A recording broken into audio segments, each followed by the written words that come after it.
Welcome to r/Entitled People, with a little dash of Entitled Parents, of course. In today's stories, privileged teacher tells me her social life is more important than my dad's incurable cancer. Entitled B thinks she can get away with insulting an employee. Turns out she's very wrong about that.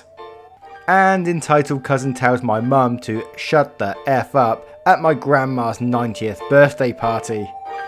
Hoo-wee!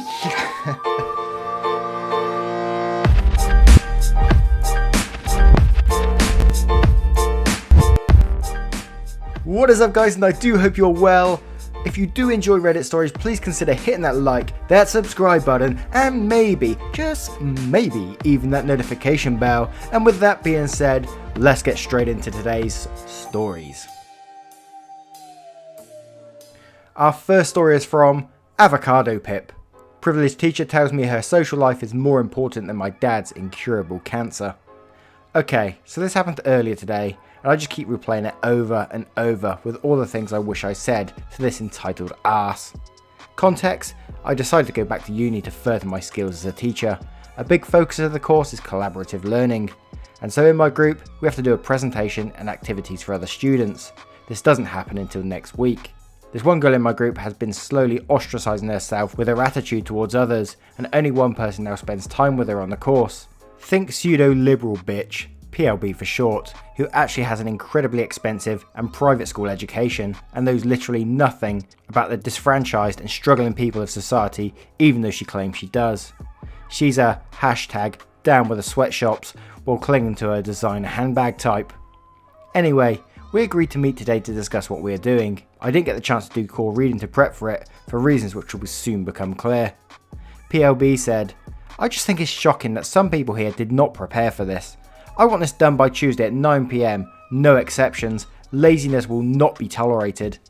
I said, "I think it's judgmental of you to assume that I didn't do the reading because of laziness." She replied, "There are no excuses, you clearly aren't invested." To which I say, "Not that I need to justify myself to you, but for your information, I have a lot of family responsibilities. My dad, who I care for mostly, as my mum is trying to keep a roof over their head, has incurable cancer. His immune system got pretty fucked during treatment, and so when he catches a cold, he's very, very sick. I had to take him to our out-of-hours doctor to see if it's bad enough for him to be hospitalised. Thankfully he's sent, but he still needed plenty of care. Doctors gave him 3 to 5 years to live. We're now at year 3. He was my priority all weekend, and that's why I couldn't prepare for this. I thought that would be fine, as we still have over a week to sort this." PLB said, "Well, it's not like he's actually dying right now, so you still should have gotten this done. I have a social life I don't want to lose because of someone not pulling their weight, especially weight as heavy as yours." She said this looking me up and down. I just got up and left. I sent a message telling the group I would still work on the presentation and not let them down, but I just needed some time to cool off. Oh, and how I wish I said something to destroy her or murder her by words, but honestly, I was just too upset and flabbergasted that someone, a teacher, could be so unkind. Oh my word. How awful is that person? What a horrible, horrible person. I don't understand how someone like that could go home in the evening and think that they have done good in the world, that they've been a good person. I know it's going to sound a bit harsher than it should, but actually someone living with themselves after saying something like that to someone. God, that's triggered me big time. Much love to you, Avocado Pip. Having recently gone through something similar, it happened way quicker, thankfully, on my end, but it's so tough, so my thoughts are with you. Much love. My next story is from Downvote If You See My Name. Entitled B thinks she can get away with assaulting an employee. Turns out she's very wrong about that. I'm one of the shift managers at a well-known and well-loved fast food establishment. We are famed for having some of the hardest working and most respectful employees in the industry. As a manager on duty, I make sure my employees know I have their back. That brings us to today. Our cast is as follows: me, effing hate that guy; NG, new guy, pretty cool dude who occasionally messes up, as we tend to expect from new hires; AE, awesome employee, I usually leave them in charge when we're working together because they know their stuff; EB, entitled B; EK, entitled kid. So today had been rather uneventful. The occasional spill here or there, someone got the wrong thing on their order, etc, etc. Most customers love us and understand when we mess up. We always make sure to make it right, no matter if it costs us a few bucks or 50. QEB. Now, I was in the manager's office looking over some catering orders due for that day. For some reason, it seemed the entire city of LA decided that it was a fantastic day to order all the food in the house. No matter, it's good money. I was in the middle of trying to call someone in to give back a house some relief from all the massive orders they now had to make. AE comes in and tells me that someone's at the front counter and wants to talk to me. I hang up the call, the person hadn't answered yet, and head to the front. There I meet EB and her monster child who won't stop screaming. EB said, "Your employee is trying to scam us. I ordered a large ice cream cone and he gave us a small." NG looks petrified and isn't saying anything. Not wanting this interaction to continue, I say, "I'm sure it was an honest mistake. We'll fix that for you right away." NG immediately nods his head and heads to the ice cream machine. EB scoffs. "An honest mistake, huh? Your honest mistake made my child cry. I demand you make the ice cream free." "Mum, I can either give you a refund or remake the ice cream. Your choice." "What? How dare you? You really expect me to pay for it after your employee made a mistake?" "With all due respect, it seems you already ate the other cone. Besides, at this point there isn't any proof that a mistake was made in the first place. We'll replace your ice cream or issue the refund." NG is walking back with a cone at this point. EB's previously enraged demeanour quickly changed to an almost creepy sweetness. "Okay, I'll take the cone. Thank you so much." I sense something is off here, so I linger in the area. My spidey senses were on. NG presented EB with a cone. As soon as he turned his back, I saw EB ready herself to throw the cone right at NG. Luckily, my reflexes were fast enough to slap the cone right out of midair, into one of our soda machines. I internally cringed, knowing we'd have to do an extensive clean on that later. Not wasting time, I immediately turned to EB. "Leave this restaurant right now. But now! If you ever come back here, you'll be turned away without question." EB gathers up her child, who is now screaming even louder. "Your food sucks anyway. I hope you go under." I decided escalating the situation would be pointless, so I just keep an eye on her until I can see her car driving down the street. I capture an image from security footage to put in our do not serve list. NG was shaken up but insisted that he was fine working. I gave him 30 minutes paid break so he could calm his nerves. This all occurred 2 hours ago. At this point, my blood is still boiling.